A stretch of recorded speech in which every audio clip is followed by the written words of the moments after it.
Assalamualaikum warahmatullahi wabarakatuh.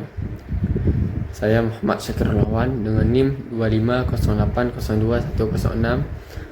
Saya akan mempresentasikan terkait kebijakan publik dalam penanganan bencana di Aceh, Sumut dan Sumatera Barat pada tahun 2025 kemarin, yang memuat dalam permasalahan, formulasi kebijakan dan implementasi kebijakan. Nah, kita akan membahas yang pertama ialah dalam permasalahan.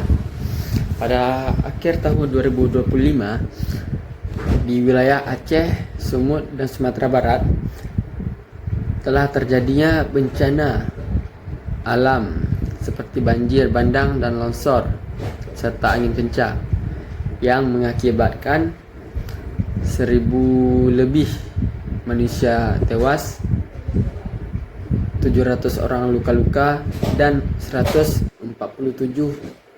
lebih dinyatakan hilang.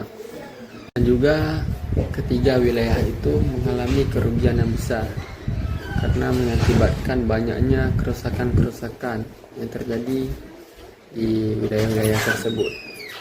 Dan juga Aceh, Sumatera Utara dan Sumatera Barat menjadi daerah yang rawan bencana karena kondisi atau letak geologis atau geografis yang dinominankan oleh pegunungan dan sungai-sungai besar.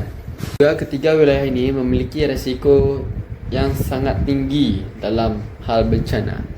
Oleh karenanya, kebijakan publik dalam penanganan bencana menjadi hal yang sangat penting bagi masyarakat dan untuk melindungi masyarakat juga, karena dapat membantu masyarakat yang terdampak, kemudian dapat mengurangi resiko atau kerugian yang sangat besar. Nah, kita bisa melihat permasalahan utamanya ialah banyaknya yang kurang atau masih terbatasnya kesiapsiagaan masyarakat dalam hal bencana, seperti masyarakat yang dalam wilayah yang dekat dengan sungai atau gunung-gunung. Nah, mereka itu kurang sigap dalam kesiapsiagaannya terhadap bencana. Kemudian masih kurangnya peringatan dini dari pemerintah ke masyarakat, dan juga banyaknya pembalakan hutan liar, pengundulan hutan dan penebangan hutan yang sangat besar di wilayah-wilayah hutan, terkhususnya di tiga wilayah tersebut, Aceh, Sumatera Utara dan Sumatera Barat. Karena mengapa? Karena dalam pengundulan hutan tersebut atau tambang yang liar yang mengakibatkan banjir di ketiga wilayah tersebut. Karena mengapa? Karena air tidak sanggup menampung lagi karena tidak ada akar yang dapat berlindung di dalam tanah. Maka dari itu air itu jatuh dari gunung yang mengakibatkan longsor dan banjir. Itu salahnya manusia juga, karena kerakusan dalam ego itu sendiri. Tapi yang mereka para pejabat atau para mafia yang menyebabkan ini terjadi. Kedua, kita akan membahas yaitu formulasi kebijakan. Nah, pemerintah Indonesia merespon dengan mengeluarkan kebijakan penanganan bencana, termasuk Undang-Undang Nomor 24 Tahun 2007 tentang penanggulangan bencana, Peraturan Pemerintah tentang penanganan bencana. Kemudian pemerintah pusat dan pemerintah daerah melakukan formulasi kebijakan dengan menitikberatkan mitigasi dan kesiapsiagaan bencana terhadap bencana. Nah, itu maksudnya. Kebijakan yang dirumuskan untuk mencakup peningkatan peringatan dini kepada masyarakat. Kemudian penguatan peran Badan Penanggulangan Bencana Daerah atau yang lebih kita singkat BPBD. BPBD, Badan Penanggulangan Bencana Daerah. Selain itu, pemerintah juga merumuskan kebijakan edukasi kebencanaan melalui sekolah dan masyarakat agar bisa atau agar warga lebih siap dalam menangani atau dalam menghadapi bencana-bencana itu. Nah, yang ketiga ialah implementasi kebijakan. Implementasi kebijakan dilakukan melalui berbagai program nyata yang terjadi di lapangan.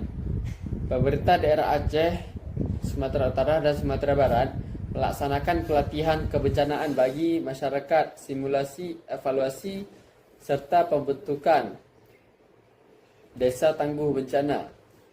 BPBD atau Badan Penanggulangan Bencana Daerah bekerjasama dengan TNI, Polri, relawan, mahasiswa, organisasi kemanusiaan, dan masyarakat yang ikut dalam berpartisipasi dalam penanganan bencana dalam tanggap darurat ini. Selain itu, pembangunan infrastruktur dan penahan banjir dan rehabilitasi lingkungan juga menjadi bagian yang sangat penting dari implementasi kebijakan untuk mengurangi resiko yang terjadi di masa depan dan masa yang akan datang. Dan kita juga bisa melihat dari implementasi kebijakan ini, banyaknya warga-warga, mahasiswa, influencer, artis, TNI, Polri, semua seluruh bergabung dalam membantu pemulihan bencana ini. Dengan adanya kebijakan publik yang terencana pada pelaksanaan yang konsisten, diharapkan penanganan bencana di Aceh, Sumatera Utara, dan Sumatera Barat pada tahun 2025 berjalan lebih efektif. Kebijakan tersebut tidak hanya berfokus pada saat terjadi bencana saja, tetapi juga upaya saat pencegahan dan kesiapsiagaan masyarakat yang berkelanjutan atau masa yang akan datang. Nah, yang kita harapkan ialah hentikan deforestasi besar-besaran yang dilakukan oleh oknum-oknum atau pemerintah, karena dalam itu dapat menyebabkan terjadinya banjir dan longsor lagi. Oleh sebab itu, maka mari sama-sama kita menjaga alam, karena dari alam kita dapat hidup. Itu juga dan juga kita jaga alam, alam pun jaga kita. Sama-sama menjaga lah intinya. Baik, itu saja yang dapat saya sampaikan. Lebih dan kurang lebih saya mohon maaf. Akhirul kalam, wabillahi taufiq wal hidayah. Wassalamualaikum warahmatullahi taala wabarakatuh.